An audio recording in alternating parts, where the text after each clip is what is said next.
So now continuing with the free body diagrams. Okay. So fourth question of free body diagram. Okay, देखते हैं fourth question क्या है, कैसा है. देखो सपोज ये स्मूथ सरफेस है. अभी तक हम लोग फ्रिक्शन पढ़े नहीं है, तो all surfaces are smooth. Okay, this is block 1, this is second block, this is third block, this is fourth block, and this is fifth block. All blocks are of same mass. Okay, all blocks are of same mass, and F is an applied force on block 1. So all block move with an acceleration of A in right direction.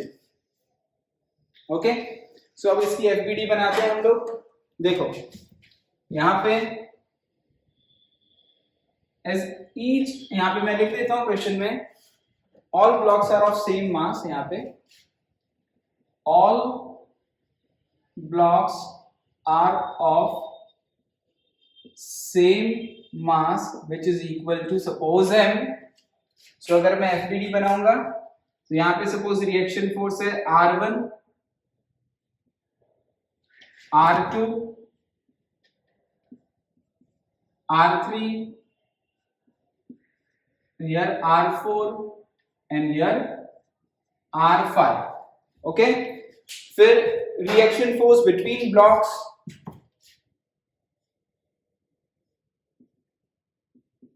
here N1, here N2, here N3 and here N4. Okay, so I name it 1, 2, this is third block, this is fourth block, and this is fifth block. Okay, so अब अगर अपन इसकी FBD बनाना start करें, देखो ध्यान रखना, अगर मैं first block बनाता हूं यहाँ पे, this is our first block, so upward R1 है और यहाँ पे mg है. So R1 equal to mg. तो वैसे भी हॉरिजॉन्टल मोशन हो नहीं, सॉरी वर्टिकल मोशन हो नहीं रहा है, ये फ्रिक्शन में काम आएगा. अभी तो कोई काम नहीं है, तो सब में यहाँ पे आपको मैं बताता हूँ R1 या R2 equal to R3 equal to R4 equal to R5 equal to mg, because सबके मास सेम है. तो R1 equal to mg, R2 equal to mg, R3 equal to mg, R4 equal to mg, R5 equal to mg. ठीक है, लेकिन यहाँ पे देखो right force लग रहा है F acting in right direction. इस बॉडी को लेफ्ट में कौन सा फोर्स लग रहा है? N1. फर्स्ट बॉडी को देखो FBD में एरो से पता करने का, न्यूटन थर्ड लॉ. ठीक है, N1 is acting on left direction. Block is moving in right direction with acceleration, because whenever you apply a force, this block will move. All block will move with the same acceleration. ठीक है? So by Newton second law, F is a greater force. So F minus N1 equal to M. ये equation बनेगी. Clear? Similarly second block की क्या equation बनेगी? देखो जो block 2 है, R तो mg के इक्वल, R2 mg के इक्वल, वो मैं नहीं बना रहा, नहीं डायरेक्टली हॉरिजॉन्टली देख रहा हूं, बिकॉज़ हॉरिजॉन्टल अपन बैलेंस कर रहे हैं. N1 राइट में लग रहा है, N2 लेफ्ट में लग रहा है. सो राइट में N1 अप्लाइड हो रहा है और लेफ्ट में N2 अप्लाई हो रहा है. ब्लॉक राइट डायरेक्शन में जा रहा है. So force by Newton second law, N1 minus N2, N1 minus N2 equal to Ma. Okay, same way for third block. On third block, N2 is acting in right direction and N3 on left. So N2 in right and N3 in left direction. So क्या लिख सकते हैं? N2 minus N3 equal to Ma, again by Newton's second law. For fourth block, if you look at a fourth block, N3 is acting in right direction and N4 in left direction. So N3 in right direction and N4 in left direction. So by Newton's third law, this block is moving in right direction. So by Newton's second law, N3 minus N4 equal to Ma. Okay. And for fifth block, only N4 is acting in right direction. So by Newton's second law, N4 equal to ma.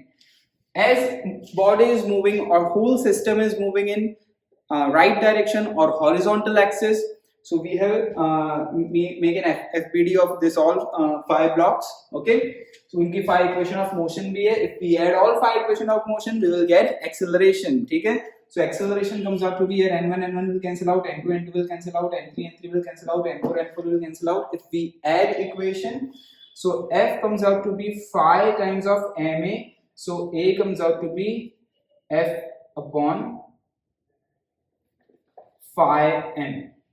So this is an acceleration of system. समझ में आई बात आपको students? बहुत simple से है. अगर हम देखें this whole system, okay, on this whole system if we are applying F force, total mass of whole system is 5m, so acceleration can be find out directly without need of all these things. ठीक है ना? Net pull force, net applied force is F upon total mass is 5 times of m, force upon total mass. But हम लोग अभी basic पढ़ रहे हैं, जैसे धीरे धीरे और सब फोर्सेस आएंगे तो ये सब चीजें अपन को पता होनी चाहिए, एफबीडी बनानी आनी चाहिए. ऐसा नहीं डायरेक्टली लिख दो आप, इसीलिए ये सब स्टेप में लिखा रहा हूँ. इनकी प्रैक्टिस होनी चाहिए आप लोगों को स्टूडेंट्स. ठीक है, सो ये हो गया. अब आगे देखते हैं. देखो अब ऐसे क्वेश्चन में क्या पूछेंगे कंपैरेटिव एग्जाम में, वो भी बताता हूँ. जैसे what is the reaction force between block 1 and 2. So that is 1 n1. ठीक है ना, n1 is reaction force between block 1 and block 2. सो देखो ये इक्वेशन 1 है, this is your second equation, this is your third equation, this is your fourth equation and this is your fifth equation. So substitute A in equation number 1. So F comes out to be F minus N1 is equal to M, and A is F by 5M. So your N1 comes out to be, mm will cancel out, F minus F by 5, it will give you 4F by 5. So that is a reaction force between block 1 and block 2. Once you find out this N1, substitute N1 in equation number 2. So if you substitute N1 in equation number 2, N1 is 4F by 5 minus N2, which is equal to M, and value of A is F by 5M. This mm will cancel out. So after solving this, your N2 comes out to be 4F by 5 minus F by 5. It comes out to be 3F by 5. Clear? So देखो students ध्यान से समझना. Same way N2 को यहाँ put करोगे तो N3 आएगा, N3 को यहाँ पुट करोगे तो N4 आएगा. अब आपने यहाँ F4 अप्लाई किया है, सारे ब्लॉक के मास सेम हैं. ठीक है, सो यहाँ F अप्लाई किया है तो यहाँ 4F by 5 है, तो यहाँ 3F by 5 है, तो यहाँ कितना होगा 2F by 5. तो सिमिलरली आपका N3 कितना आएगा 2F by 5 और N4 कितना आएगा F by 5. समझ में आई बात आपको स्टूडेंट्स? तो मैंने ये क्वेश्चन क्यों कराया है, आपको अगर ख्याल हो तो ऐसा क्वेश्चन आप लोगों को क्लास 9th में भी था. ठीक है ना, लेकिन अभी वापस से मैं 9th स्टैंडर्ड में जाके नहीं बता रहा, यही बता देता हूँ आपको. देखो ये क्वेश्चन किस तरीके से कंपैरेटिव एग्जाम में भी पूछते हैं. फर्स्ट ऑफ ऑल इनिशियल अभी के लेवल पे आपको ये सब कुछ बनाना है. ठीक है, आदत होनी चाहिए, नहीं तो क्या होता है रोटेशनल मोशन तक पहुंचते पहुंचते स्टूडेंट दम तोड़ देते हैं. अरे यार ऐसे कैसे, वहां तो डायरेक्टली करते थे. आपको ये सब पता होना चाहिए बेसिक कॉन्सेप्ट. यहाँ पे सिर्फ अभी एक रिएक्शन फोर्स है और ग्रेविटेशन डाउनवर्ड डायरेक्शन में लग रहा है. ठीक है ना, आगे फ्रिक्शन, सूडो, फिर उसके बाद बहुत सारे फोर्सेस अप्लाई होंगे, टेंशन, हर चीज अप्लाई होगा. तब आपको ये बेसिक पता होना चाहिए कि जब भी एक्सेलरेशन निकालते हैं तो सारे इक्वेशन ऑफ मोशन को ऐड करके एक्सेलरेशन आता है.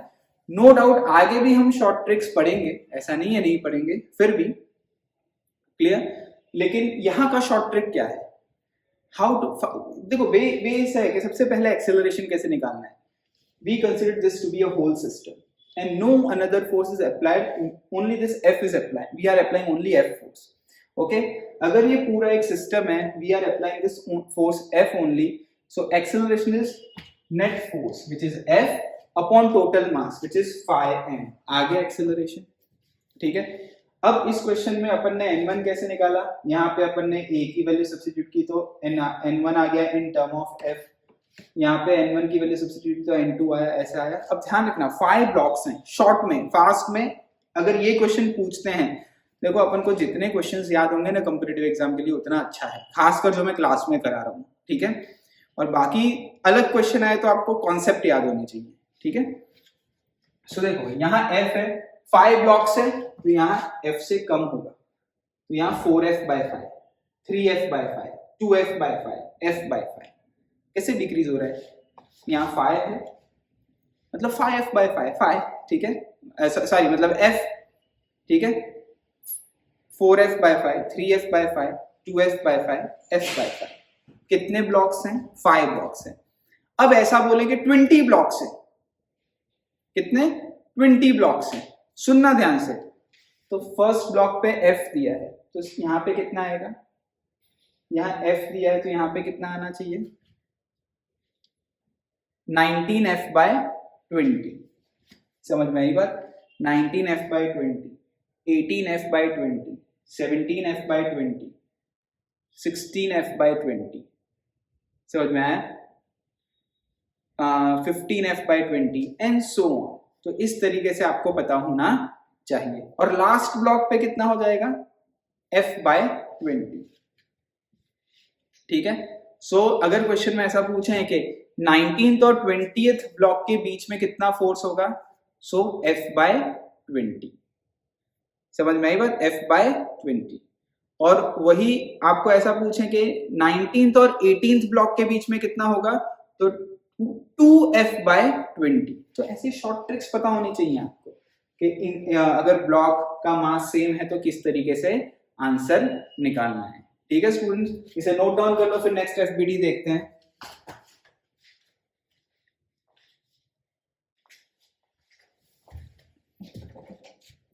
Okay, now next FBD, fifth one.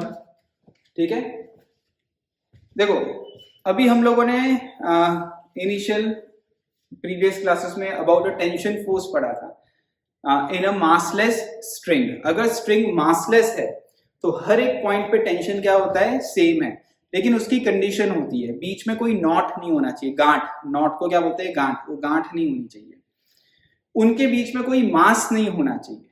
ठीक है ना, तो जाके टेंशन क्या होता है, सेम होता है। अब देखो मैं यहाँ पे फिगर बनाता हूँ ताकि जब मैं क्वेश्चन कर सकूं तो आप फिगर देख सको, इसीलिए फिगर मैं राइट साइड पे बनाता हूँ, ध्यान रखना। This is a smooth surface, this is a block of mass m3। ठीक है ना, here there is, we are attaching one string, this is another block of mass m2, फिर एक स्ट्रिंग और, and here there is a mass m1 and we are pulling this mass m1 by applying force F, and there is string in between these two blocks. Okay, so obvious बात है, इसका tension और इसका tension different होगा because बीच में एक मास है। तो ये सेम रिएक्शन फोर्स की तरह हुआ था, यहाँ पे ये सब बॉडी अटैच नहीं है एक दूसरे से, बस हमने क्या किया, मतलब अटैच मतलब जॉइंट नहीं है, but they are connected by string. Okay, so whole system is now moving with an acceleration a in right direction as we are pulling it. पुल करेंगे, पुश करेंगे तो ये तो टाइट नहीं रहेगा, ठीक है, लूज हो जाएगा। so when you pull it, it will become stretch or it will become, ये टाइट हो जाएगा, taut हो जाएगा, so that is the tension is produced in this string and string is massless. now FBD बनाते हैं, देखो ध्यान रखना, यहां पे रिएक्शन फोर्स होगा, suppose this is R1, R2 and R3, clear. इनके बीच में टेंशन फोर्स होगा बिकॉज स्ट्रिंग है, स्ट्रेच्ड है, तो टेंशन होगा। टेंशन का एरो आपको पता है, ऐसे बनाते हैं, इनवर्ड एरो। यहां पे टेंशन T1 लिख देता हूं मैं, और यहां पे टेंशन T2 लिख देता हूं। रीजन, बिकॉज बीच में मास है तो टेंशन अलग अलग होगा, बट इस पूरे स्ट्रिंग में टेंशन सेम होगा विच इज T1। नाउ इसकी FBD देखते हैं। देखो free body diagram, first M3,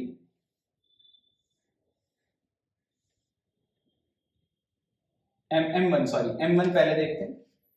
सो अपवर्ड R1 लग रहा है, R1 को बैलेंस कौन करेगा? M1G, और ऐसे तो मोशन हो नहीं रहा है तो R1 किसके इक्वल होगा? M1G के। इस इक्वेशन की तो अभी अपन को कोई रिक्वायरमेंट नहीं है, जस्ट लिख के रखते हैं। दूसरा, हॉरिजॉन्टल मोशन हो रहा है, A एक्सेलरेशन लग रहा है, हॉरिजॉन्टल में means whole system is moving with acceleration A। So इसका इक्वेशन क्या, यहाँ पे कौन सा फोर्स है? F1। और देखो इसके साथ स्ट्रिंग अटैच्ड है, ये स्ट्रिंग में एरो कहाँ पे है? ये टेंशन T1 कहाँ लग रहा है? लेफ्ट डायरेक्शन में, दिख रहा है अपने रिस्पेक्ट में लेफ्ट डायरेक्शन में, इधर ये जो ब्लॉक के साथ एरो अटैच्ड है, ब्लॉक के साथ कौन सा एरो है? इस डायरेक्शन वाला एरो, लेफ्ट डायरेक्शन वाला। सो T1 is acting in left direction, ठीक है, क्लियर?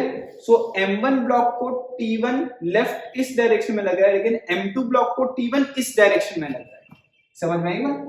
M2 ब्लॉक को T1 उधर लग रहा है और M1 को T1 इधर लग रहा है। This is an indication of this tension force.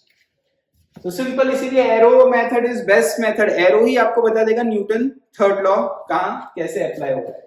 So a system is moving in right direction. So by Newton's second law, F1 नहीं है, F minus T1 is equal to M1A, which is your first equation. Similarly for block 2, upward R2 act हो रहा है, downward M2G. Okay? So M2 so R1 किसके, R2 किसके equal होगा? M2G के equal होगा। For second block, T1 is acting in right direction and T2 is acting in left direction. So in right direction T1, in left direction T2.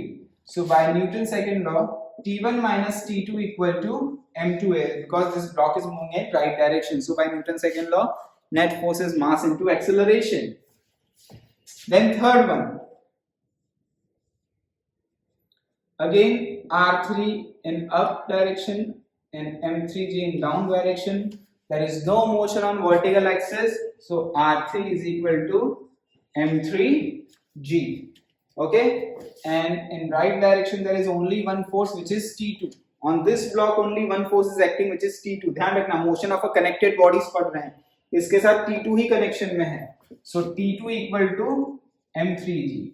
If you add all the equation of motion, you will get acceleration. F comes out to be M1 plus M2 plus M3 into A. So acceleration you can find out कि देखो ये पूरे को एक system बोले, short method, पूरे को एक सिस्टम इमेजिन करें तो एक फोर्स अप्लाई हो रहा है which is F on horizontal direction, so that F upon total mass is M1 plus M2 plus M3. So this way you can find out acceleration. तो डायरेक्टली एक्सेलरेशन निकाल सकते हो, और अगर आपको क्वेश्चन में T1 निकालने को बोला है शॉर्ट मेथड में, तो A डायरेक्टली निकाल दिया और फिर इसकी FBD बनाई, तो F minus T1 equal to M1A. F दिया होगा, A पता चल गया, ठीक है ना, F दिया होगा, A पता चल गया, T1 निकालना है। और अगर आपको T2 निकालने को बोला है तो डायरेक्टली ये इक्वेशन, इसकी FBD, T2 equal to M3A, T2 equal to M3A, बस। तो T2 equal to M3A, A directly निकाल सकते हैं, T2 पता चल जाएगा, M3 गिवन होगा, ठीक है। सो ये FBD भी है, नोट डाउन कर लो, बहुत सिंपल सा है केस। बीच में यहाँ पे टेंशन है, मींस स्ट्रिंग अटैच कर दी है and we are pulling this blocks, ठीक है, नोट डाउन कर लो ऐसे।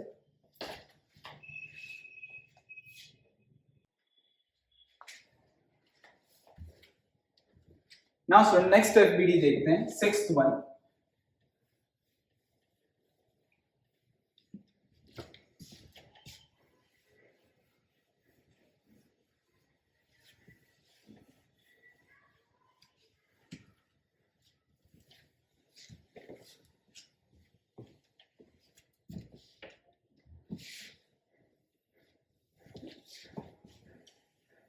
So now sixth one, देखो sixth FBD, ये हम लेते हैं केस पुली का। अब देखो,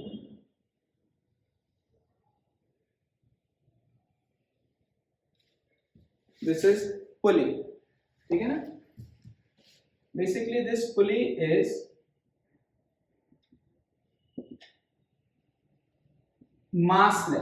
massless है, and there is no rotation in pulley. No rotation means इसके ऊपर से देखो ऐसा है, एक स्ट्रिंग है जो पास हो रही है, ये ब्लॉक ऑफ मास m1 है, ये ब्लॉक ऑफ मास m2 है। ओके, अब अगर m2 बड़ा होगा तो ये नीचे जाएगा, ये ऊपर जाएगा। It's motion is in a downward direction, this motion is in upper direction of block of mass m1। और अगर m1 बड़ा है तो ये नीचे जाएगा और ये ऊपर जाएगा, सिंपल।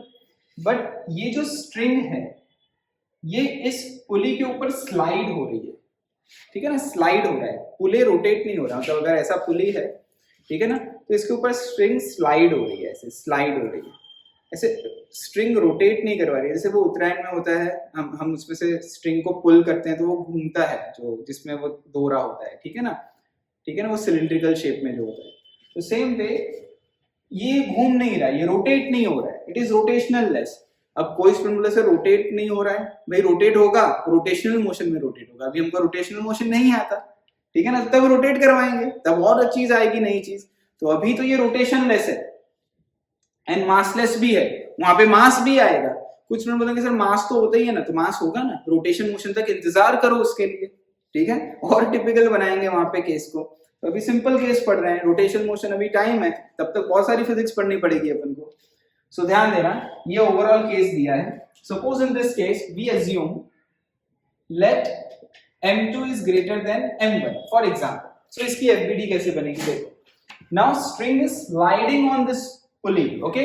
पुली इज मासलेस, जैसे मैंने बताया था मासलेस का मतलब क्या होता है। जैसे इसका मास सपोज 1 kg, इसका मास 2 kg, या इसका मास 1 kg, इसका मास 2 kg, तो ये भाई 1 ग्राम का है, तो it doesn't make any difference because it we assume it to be a massless, ठीक है ना। तो ऐसा मासलेस है, नो रोटेशन हो रहा है। अब बोला है तो वो है।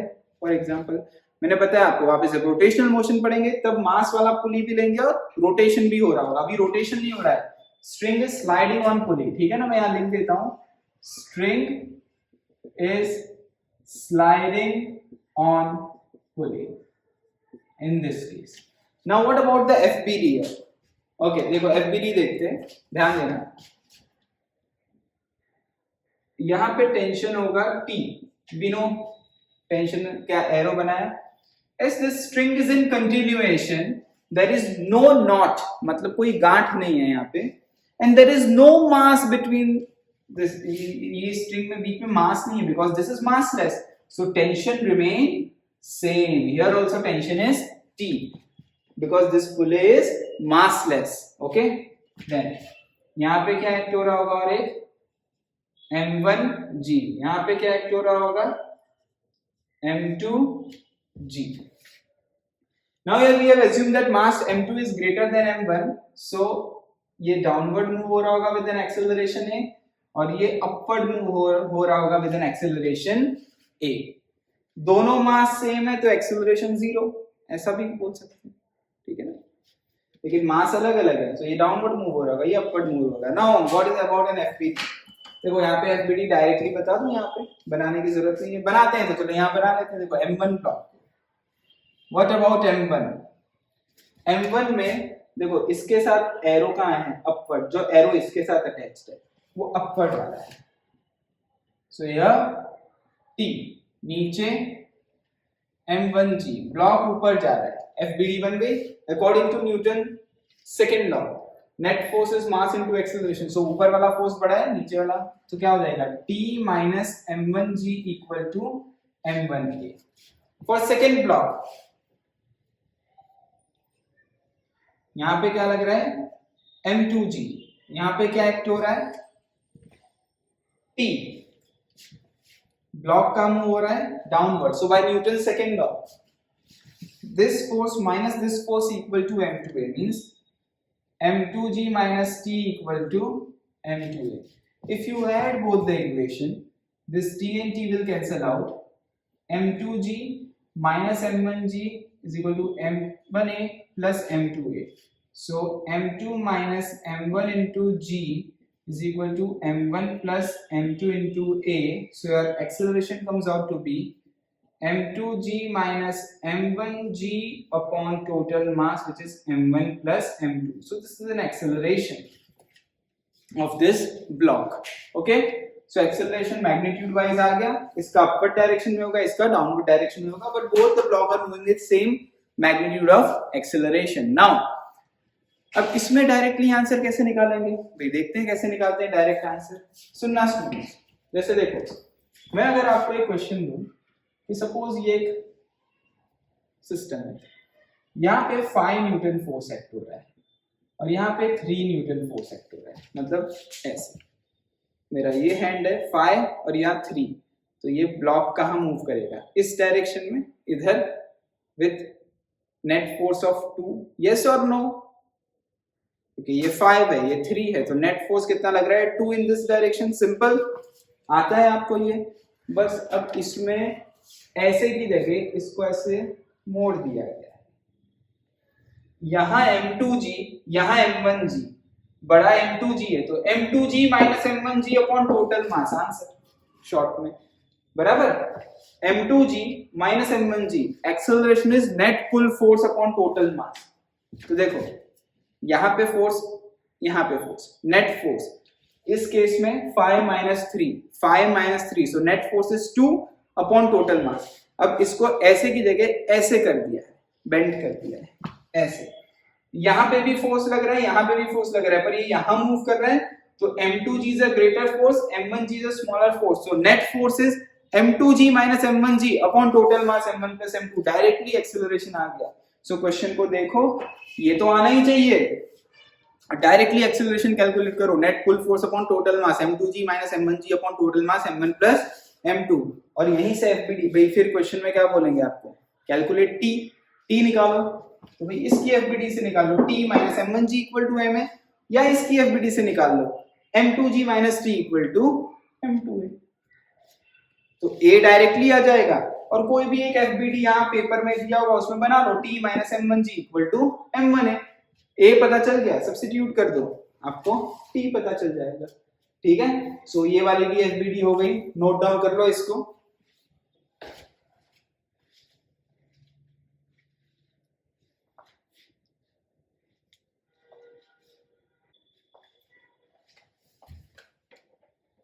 नाउ 7th देखते हैं. देखो अपन 7th में इसमें ही चेंज कर देते हैं. ठीक है, मैं इसी में चेंज कर देता हूं.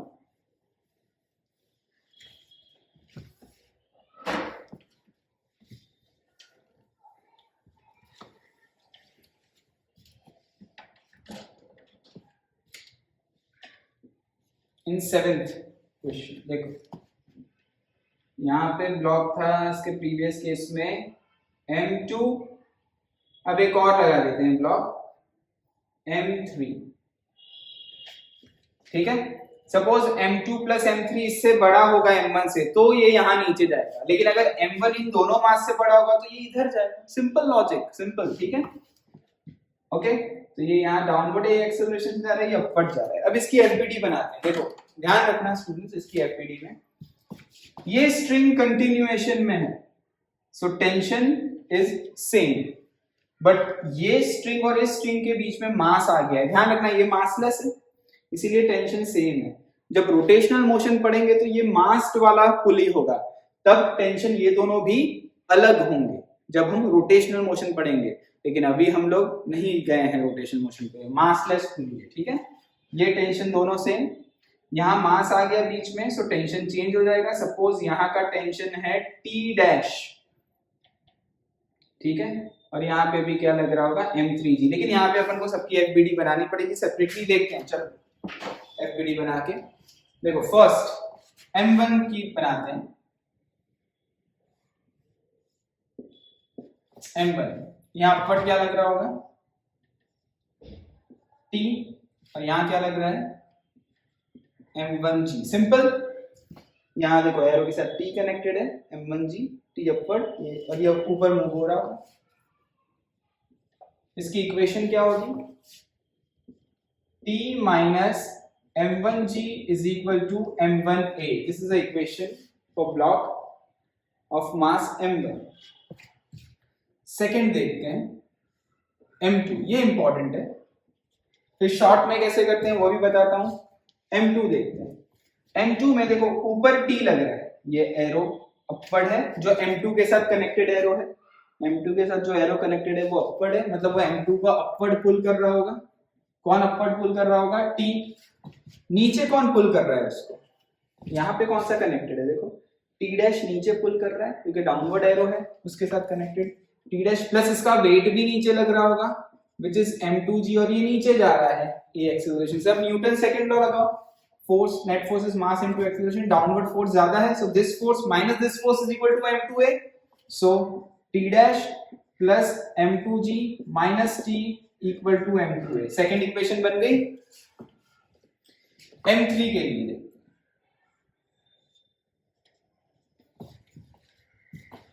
ऊपर कौन सा लग रहा है, t डैश, और m2g इस पे डायरेक्टली नहीं लग रहा, ध्यान रखना, कुछ बच्चे इस पे m2g लगा देते हैं, भाई m2g तो इस पे, इसके साथ कनेक्शन में क्या है, t डैश है, that's it, simple. t dash is only connected, we are studying motion of a connected body, ध्यान रखना, इसके साथ सिर्फ t डैश कनेक्शन में है, सो t डैश ऊपर लग रहा है और इसका खुद का वेट डाउनवर्ड डायरेक्शन में लग रहा है विच is m3g and acceleration is in the downward direction. So by Newton law, m3g minus t dash is equal to m3a. If you add all the equation, t and t dash and t dash will cancel out. आपका answer आएगा m3g plus m2g minus m1g means m3 plus m2 minus m1 into g equal to m1 plus m2 plus m3 into a, m1 plus m2 plus m3 into a. यहाँ से acceleration पता चल गया। अब देखो directly acceleration कैसे निकालते हैं, अपन को एक्सेलरेशन पता तो चल गया, लेकिन डायरेक्टली कैसे निकालते हैं, देखो ये सिस्टम है, यहां नीचे टोटल कितने फोर्स लग रहे हैं इस डायरेक्शन में, m2g और m3g यहाँ पे, और यहाँ कितने लग रहे हैं m1g, पर ये यहां मूव हो रहा है, इस डायरेक्शन में मूव हो रहा है, सो m2g plus m3g minus m1g, m2g plus m3g minus m1g upon total mass m1 plus m2 plus m3 which is an acceleration, वही आया है आंसर। सो बराबर, तो डायरेक्टली आप लोगों को फिगर देख के डायरेक्ट आंसर निकालना भी आना चाहिए, ठीक है ना। स्कूल एग्जामिनेशन के लिए पता होना चाहिए, कंसेप्ट के लिए पता होना चाहिए, लेकिन कॉम्पिटिटिव एग्जाम में डायरेक्ट आंसर निकालना भी आना चाहिए, ठीक है ना। सो देखो net pull force is total, net pull force upon total mass is an acceleration. So यहाँ पे कितने फोर्स अप्लाई हो रहे हैं, m2g एंड m3g, यहाँ पे कितने हो रहे हैं m1g, so m2g plus m3g minus m1g upon total mass is an acceleration.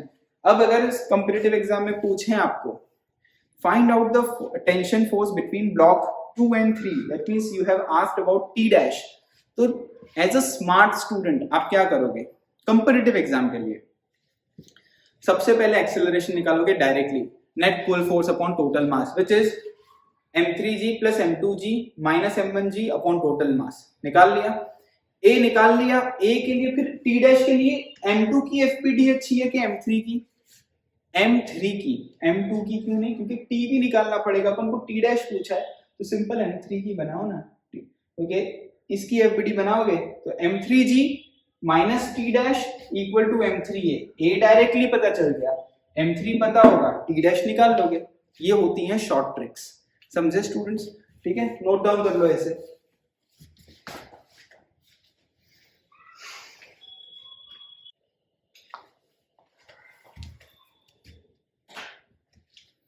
Okay, now next,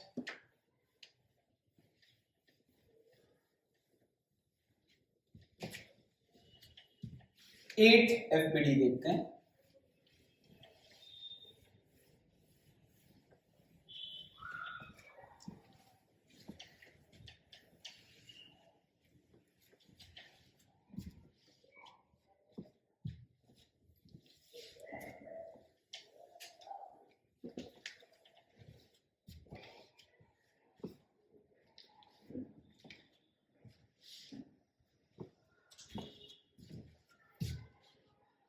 now 8th one, figure यहीं बनाता हूं मैं. Suppose this is a table and block of mass m2 is lying on a table, and obviously table is smooth, surface is smooth between block and table, and here string is passing through it. Here there is one pulley. Obviously this pulley is massless and rotationless, and the string is in continuation, and here there is some mass, and which mass is m1. Okay, same question आपको उधर भी आएगा, कहां पर, friction में, but अभी friction नहीं पढ़ रहे, ठीक है ना. ये सेम क्वेश्चन देखो, नेक्स्ट फ्रिक्शन पढ़ेंगे तो फ्रिक्शन में आएगा, फिर रोटेशन में ये रोटेट होगा, रोटेशन में आएगा, मतलब कितना बेस है ये सब क्वेश्चन. तो अभी तो हम लोग बहुत लो लेवल पे पढ़ रहे हैं, फिर धीरे धीरे लेवल, जैसे जैसे और फोर्स पढ़ोगे तो लेवल हाई होता जाएगा, ठीक है. अब देखो, ऑब्वियसली ये जो इसमें ये स्मूथ सरफेस है, तो ये तो मूव हो गई है एक्सेलरेशन से, और ये डाउनवर्ड मूव होगा ये एक्सेलरेशन से, तो इसकी एफपीडी कैसी बनेगी. देखो ध्यान दो, कौन से फोर्सेस होंगे. यहाँ पे होगा, मैं रेड पेन से बना देता हूँ ताकि आपको क्लियरली एफपीडी के लिए मैंने समझाता हूँ. यहाँ पे होगा T, string is in continuation, तो यहाँ पे भी क्या होगा, टी. ओके, ब्लॉक के साथ ये ब्लॉक को टी राइट में लग रहा है और इस ब्लॉक को टी अपवर्ड लग रहा है. यहाँ नीचे क्या होगा, m1g, ठीक है. यहाँ पे रिएक्शन फोर्स होंगे, वो रिएक्शन फोर्स R किसके इक्वल होगा, m2g के, सिंपल, ठीक है. सो देखो ये ब्लॉक, इसकी अगर एफबीडी बनाए, किसकी, हम लोग अगर m2 की एफबीडी बनाए, तो अपवर्ड क्या लग रहा है, R, और नीचे क्या लग रहा है, m2g. ऐसे तो मोशन हो नहीं रहा है, तो R इक्वल टू m2g, बराबर ना. ऐसे तो मोशन इस ब्लॉक का हो नहीं रहा है, मोशन इसका हॉरिजॉन्टली हो रहा है, वर्टिकल नहीं हो रहा है, बराबर. हॉरिजॉन्टली में इसको सिर्फ एक फोर्स लग रहा है, which is T in the right direction. So T should be equal to, according to Newton's second law, m2a, which is your first equation. और इसकी एफबीडी तो यहीं बन जाएगी, ये नीचे जा रहा है m1g minus T equal to m1a. If you add, because दो इक्वेशन है, दो ही ब्लॉक हैं, तो दोनों ब्लॉक की एफबीडी के मोशन बना दिए, इक्वेशन ऑफ मोशन, दोनों को ऐड करोगे, T and T will cancel out. So m1g equal to m2 plus m1 into a. अब अगर डायरेक्टली एक्सेलरेशन करना है तो ये नीचे जा रहा है, बराबर. यहाँ तो इसको कोई पुल नहीं कर रहा, एक ही फोर्स है. ये पूरा सिस्टम अगर मैं इमेजिन करूं, देखो ये पूरा सिस्टम इमेजिन करूं, तो यहाँ तो ऐसा कोई पुल कर नहीं रहा है, यही एक नीचे जा रहा है. तो m1g upon total mass, m1g upon total mass is an acceleration. तो शॉर्ट में एक्सेलरेशन आ गया, शॉर्ट में अगर एक्सेलरेशन आ जाता है, फिर इसकी एफबीडी से t निकाल सकते हो. अगर आपको t निकालने को पूछा है तो m1g minus t equal to m1a. ये आपको शॉर्टली बदल जाएगा, तो इतना करने की जरूरत भी नहीं है, बट बुक में आना चाहिए, कॉन्सेप्ट वाइज आपको आना चाहिए, ठीक है. नोट डाउन कर लो इसको भी.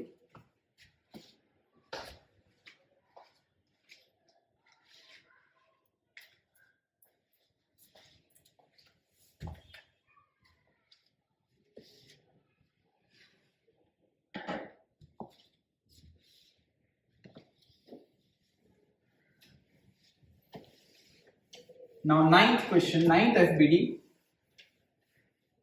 देखो नाइन्थ एफबीडी के पहले मैं आपको एक चीज बता देता हूँ. हम लोगों ने इक्वेशन ऑफ मोशन, जब मोशन अंडर द ग्रेविटी पढ़ा था, तो ऐसे क्वेश्चन किए थे. अब तो आपको याद होंगे वो क्वेश्चन, कि अगर ये इंक्लाइन प्लेन है, थीटा है, और अगर ये ब्लॉक ऑफ मास m है, तो ये नीचे mg sin थीटा से आता है, पता है ना आपको फोर्स. तो एक्सेलरेशन कितना हो जाता है, g sin थीटा. अभी तो सबको ये आता ही होगा, acceleration is g sin theta. तो ये चीज याद रखना है, ठीक है ना. देखो अपन क्वेश्चन देखते हैं.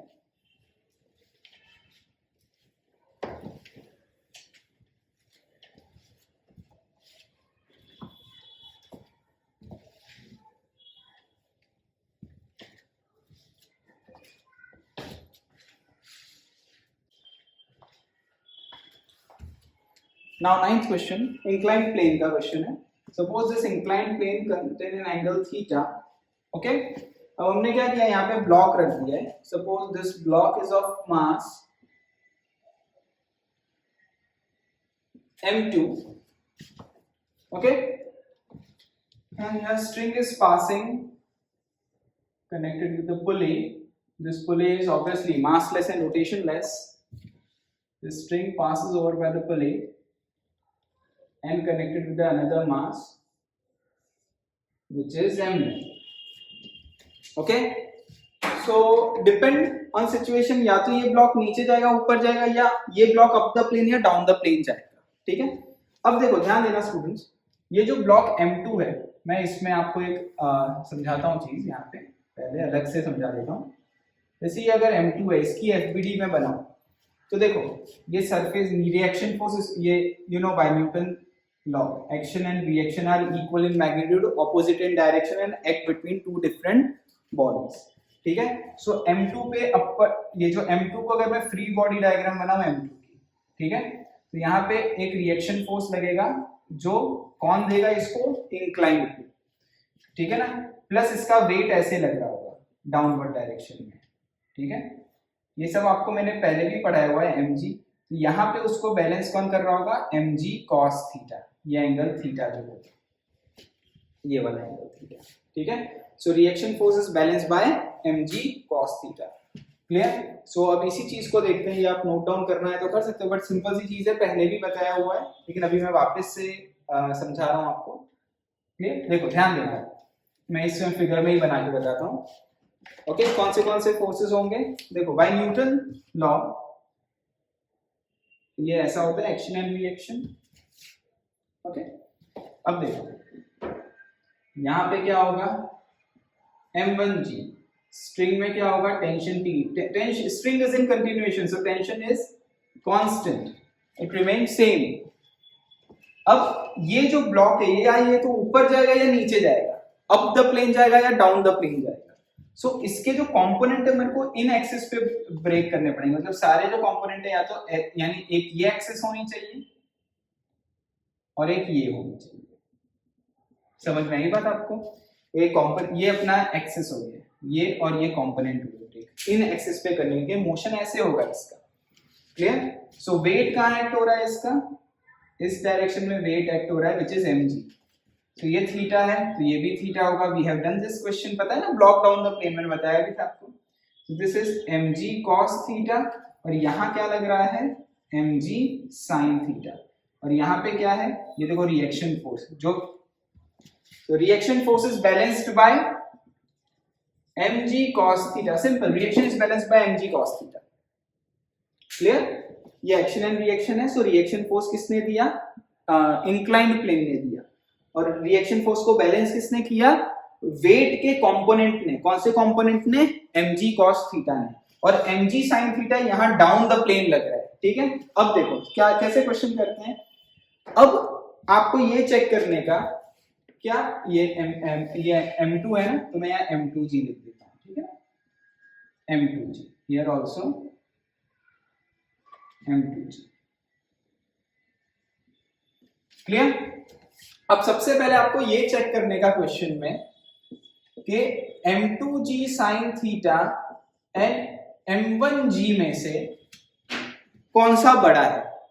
जो वैल्यू बड़ी होगी ना, वो वाला, जैसे ये वाली वैल्यू बड़ी है तो ये डाउन द प्लेन मूव होगा, और अगर ये वाली वैल्यू बड़ी है तो ये नीचे जाएगा और ये अप द प्लेन जाएगा. सिंपल, सबसे पहले ये चेक करने का एग्जाम, सबसे पहले ये चेक करने का. अब सपोज फॉर एग्जांपल हम ये एज्यूम करते हैं कि ये डाउनवर्ड जा रहा है, क्वेश्चन में सपोज दे दिया है, और ये अपवर्ड जा रहा है. For example let us assume thing like this. Okay, so मतलब यहां पर ने क्या एज्यूम किया, let m1g is greater than m2g sin theta, let in this example. तो क्या होगा, इसकी एफबीडी के हिसाब से क्या होगा, ये फोर्स बड़ा है, ये छोटा है, तो क्या होगा, देखो m1g minus T equal to m1 है bye Newton second law.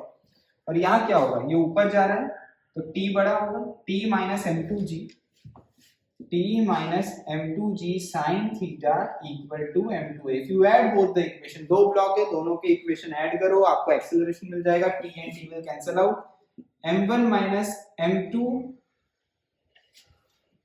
m1 minus m2 sin theta into G equal to m1 plus m2 into A, और डायरेक्टली एक्सेलरेशन निकालना हो तो देखो ये दो पुल कर रहे हैं, यहाँ पे ये फोर्स है m1g और यहाँ पे है m2g sin थीटा, कौन सा फोर्स बड़ा है, ये नीचे जा रहा है, so net pull force m1 minus m2 sin theta into G, बराबर ना, m1g minus m2g, m1g minus m2g sin theta upon total mass m1 plus m2, देखो डायरेक्ट आ गया एक्सेलरेशन, m1g माइनस m2g, क्योंकि ये वाला बड़ा फोर्स है। अगर मान लो ऐसा होता, if m2g sin theta is greater then m1g, तो एक्सेलरेशन क्या आता, ये फोर्स बड़ा होता है, तो ये इधर नीचे मूव होता है, ये ऊपर मूव होता है, तो क्या होता है net acceleration, this minus this, m2g sin theta minus m1g upon total mass, simple. और एफपीडी कैसी होती उस समय, t minus m1g equal to m1a, और इसका क्या होता है बोलो, एंड इसका क्या होता है m2g sin theta minus t equal to m2a, इन दोनों को ऐड करते तो ये आ जाता, अगर m2g is greater then m1g होता तो सिंपल। तो इसमें क्या करना होता है, सबसे पहले आपको ये चेक करना होता है कि m2g sin थीटा बड़ा है कि m1g बड़ा है, जो और simple acceleration net pull force upon total mass, देखो ये ऐसे है बराबर, ये बड़ा है तो this force minus this force upon total mass, और अगर ये बड़ा है तो this force minus this force upon total mass, तो this way you can directly find out acceleration, ठीक है, नोट डाउन कर लो इसे।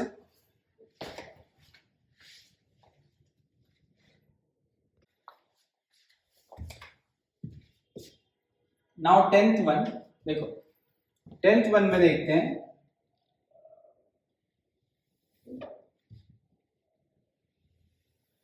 suppose this type of inclined plane is there, okay, this angle is alpha and this is beta, and here there is a pulley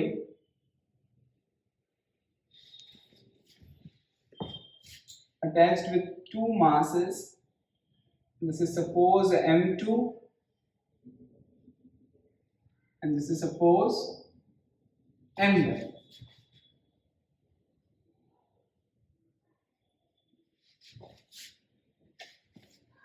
okay. अब देखो इसकी FBD में अगर हम देखें तो ये स्ट्रिंग कंटिन्यूएशन में है, तो यहाँ पे टेंशन T लगेगा, यहाँ पे भी टेंशन T लगेगा, बिकॉज बीच में जो ये पुली है ये मासलेस है एंड रोटेशन लेस है। अब आइदर ये ब्लॉक डाउन द प्लेन जाएगा, अप द प्लेन जाएगा, ये भी अप द प्लेन या डाउन द प्लेन जाएगा, depend on data which is given. तो सारे कंपोनेंट आपको ऐसे ही ब्रेक करने पड़ेंगे on this and this axis, because motion इसी एक्सिस पे है, तो कंपोनेंट अपन को इन्हीं एक्सिस पे ब्रेक करने पड़ेंगे, ठीक है। सो देखो अगर हम चेक करें तो इसका वेट इधर एक्ट हो रहा होगा विच इज m2g, तो ये बीटा है तो ये भी बीटा हो जाएगा, तो ये कितना हो जाएगा m2g cos बीटा, और ये कितना हो जाएगा बताओ m2g sin बीटा, और अपवर्ड क्या लग रहा होगा नॉर्मल और reaction force which is suppose n2, बराबर ना, बिकॉज यू नो दैट अगर ये इंक्लाइन प्लेन है, ये ब्लॉक है, so action and reaction are equal in magnitude, opposite in direction, act between the two different bodies. So ये block पे incline plane जो फोर्स देगा वो n2 हुआ, n2 को बैलेंस कौन कर रहा है m2g cos बीटा, ठीक है ना, क्योंकि ये ब्लॉक ऐसे तो मोशन कर नहीं रहा है, तो n2 को बैलेंस कौन कर रहा है m2g cos बीटा। वैसे ही यहाँ पे ये कितना होगा m1g, ये अल्फा है तो ये भी अल्फा होगा, तो ये कितना हो जाएगा m1g cos अल्फा, और ये डाउन यहाँ कितना आ जाएगा m1g sin अल्फा, और अब यहाँ कितना लग रहा होगा n1। सो n1 को बैलेंस कौन कर रहा है m1g cos अल्फा, बट ऐसे तो मोशन हो नहीं रहा है, ठीक है। मोशन कैसे होगा, या डाउन द प्लेन, या इसका डाउन द प्लेन या अप द प्लेन, इसका भी डाउन द प्लेन या अप द प्लेन। तो देखो यहाँ पे m1g sin अल्फा है, यहाँ m2g sin अल्फा है। So first you have to check that m1g sin alpha और m2g sin beta, which one is greater। Suppose ये वैल्यू बड़ी है तो ये नीचे जाएगा ब्लॉक और ये ब्लॉक ऊपर की तरफ जाएगा, सिंपल, ठीक है। और मान लो आंसर आ गया, ठीक है, तो ए आ गया। अगर मान लो आप ये चेक नहीं करते और कुछ भी एज्यूम कर लेते हो कि ये बड़ा ये छोटा और आंसर नेगेटिव आ गया, दैट मींस आपका एजम्पशन रॉन्ग हो गया, मैग्नीट्यूड वाइज करेक्ट होगा। जैसे सपोज आंसर -2 आया, मतलब अच्छा ये नीचे नहीं जा रहा था, ये ऊपर जा रहा था, दैट्स इट। मतलब आप एग्जाम में ऐसा ये ना करो तो भी चलेगा, कुछ भी एज्यूम कर लो, ब्लॉक ऊपर नीचे जा रहा है, आंसर नेगेटिव आ गया, दैट मींस आपका वो एजम्पशन गलत है कि ब्लॉक नीचे जा रहा था, तो ये ब्लॉक ऊपर जा रहा होगा, सिंपल, ठीक है। सो सपोज अभी ये ब्लॉक नीचे जा रहा है तो ये वाली वैल्यू बड़ी होगी, ये वैल्यू कम होगी, so that means m2g sin beta minus t equal to m2a, और इसमें क्या हो जाएगा t minus m1g sin alpha equal to m1a। If you add both the equation, you will get acceleration।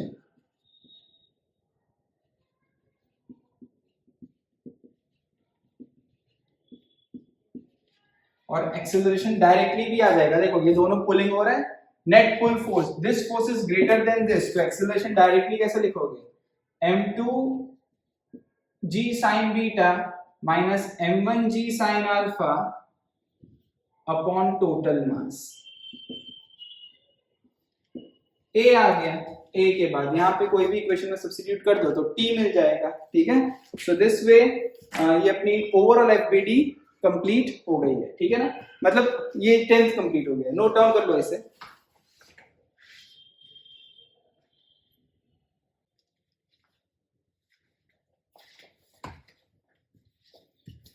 Okay students, तो next FBD जो है, जैसे हमने काफी सारी एफबीडीज देख ली थी, ठीक है। नेक्स्ट एग्जांपल है, हम इसको basically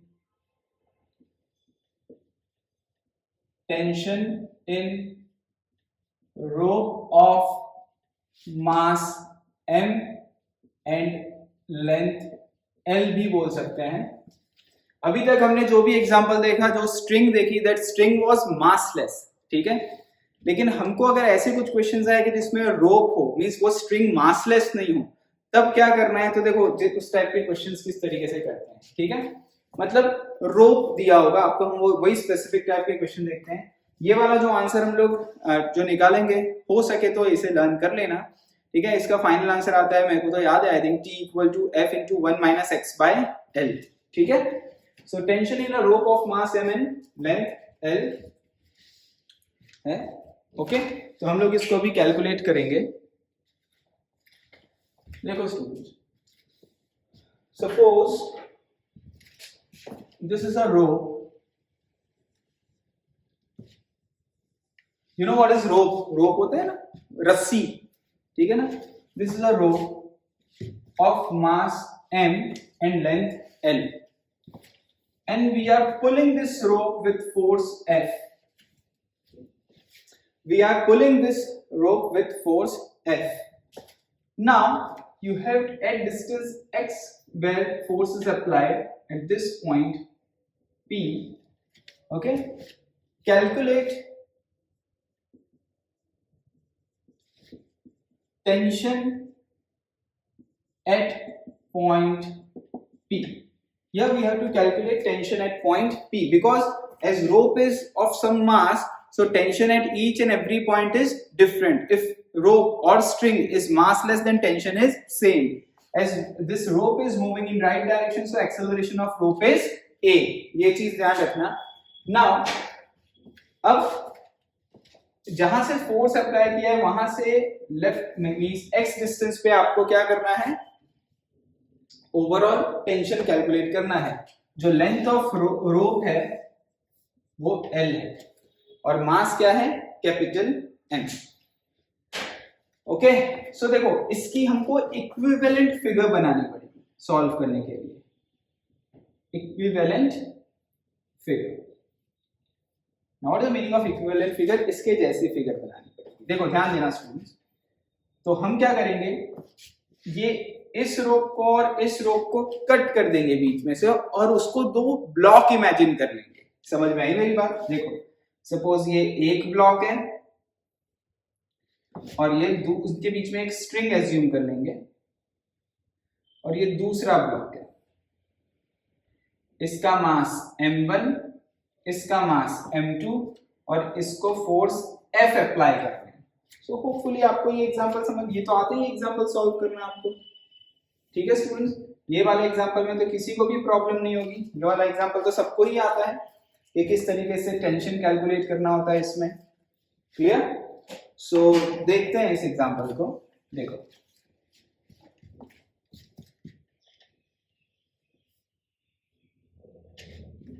you have to calculate this tension T. So and this whole system is moving with acceleration A. Simple. ये जो P पॉइंट था उसकी जगह पे मैंने एक स्ट्रिंग, मासलेस स्ट्रिंग एज्यूम कर लिया because I have to calculate tension at point P. P point के इधर वाला जो मास है वो m1 है और P पॉइंट के लेफ्ट वाला जो मास है वो क्या है, m2 है, and I am pulling this whole system with force F. So this is an equivalent figure. Now अगर आप इसकी FBD बनाओगे तो देखो मैं यहाँ पे अगर डायरेक्टली बनाता हूँ, ध्यान रखना, सॉल्यूशन देखते हैं। F minus T is equal to m1a and T equal to m2a, ये आपकी दो इक्वेशन हुई। सिंपल, आपको टेंशन कैलकुलेट करना है, क्लियर? बट जो आंसर दिया होता है वो मास के फॉर्म में नहीं गिवन होता है।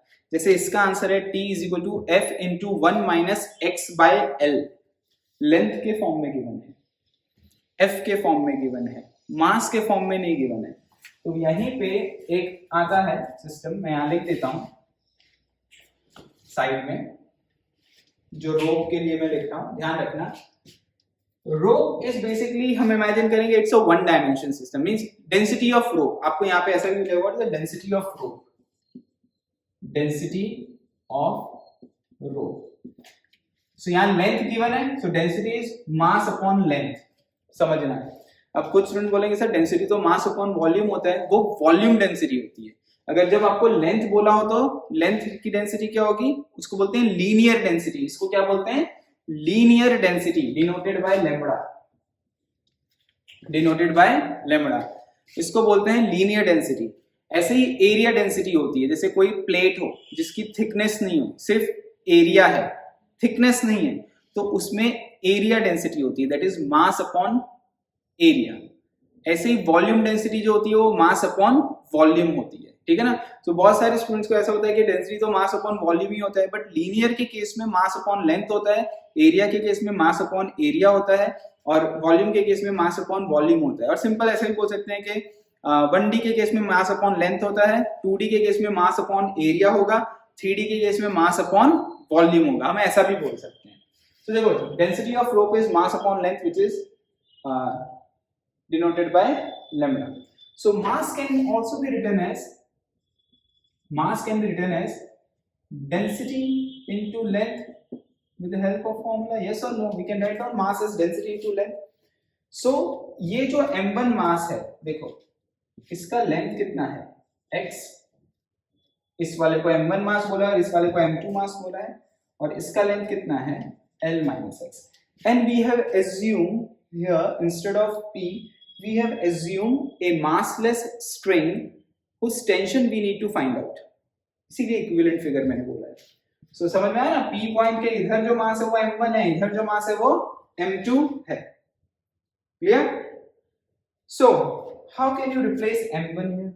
m1 को क्या लिख सकता हूं, डेंसिटी, क्योंकि डेंसिटी तो कांस्टेंट है, we can not change density, या डेंसिटी इज कांस्टेंट, ठीक है ना। Density of this string is this rope is constant into length, उसका लेंथ कितना है, x.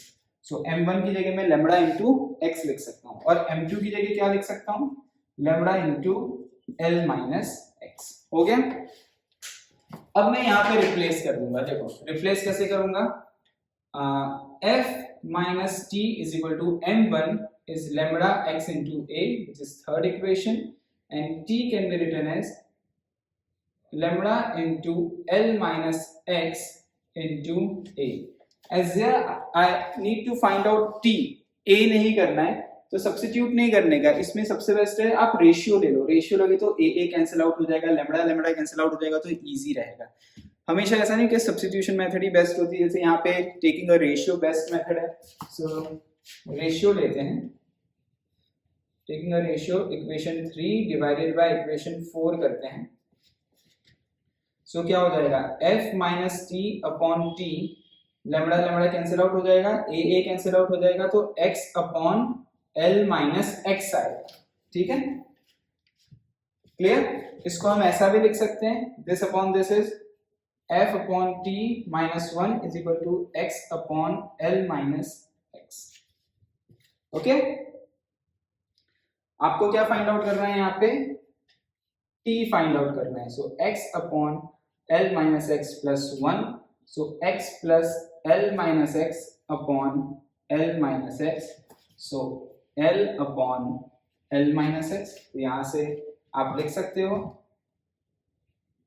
t can be written as f into l minus X upon l। आ गया ये आंसर आपका। सो फर्दर आप इसको और सिंप्लीफाई कर सकते हो, t can be written as f into 1 minus x by l। So this is a formula for tension.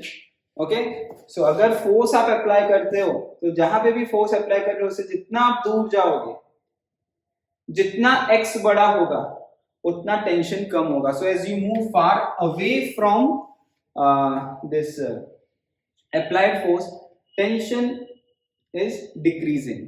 ठीक है, जैसे कोई आपके हाथ को पकड़ के जोर से खींचे, ठीक है ना, सो this is a mass hand, means it has mass, and the muscle भी है, तो वो स्ट्रेच होंगे। सो कोई यहां से पुल कर रहा होगा आपको, तो सबसे ज्यादा जो खिंचाव को इंग्लिश में बोलते हैं टेंशन, वो अप्लाइड फोर्स के एंड में होगा, और जैसे जैसे यहां जाओगे वहां खिंचाव कम होगा। ठीक है ना, so as you move away from the applied force tension will decrease. ठीक है ना, when x is 0 tension is f, देखो when x is 0 tension is f, x is 0 so 0 upon l is 0, so t comes out to be f। So यह formula याद रख लेना, अच्छा important चीज है। बाकी डेरिवेशन करने आने चाहिए, ठीक है ना, तो 2-3 बार इस डेरिवेशन को भी करना।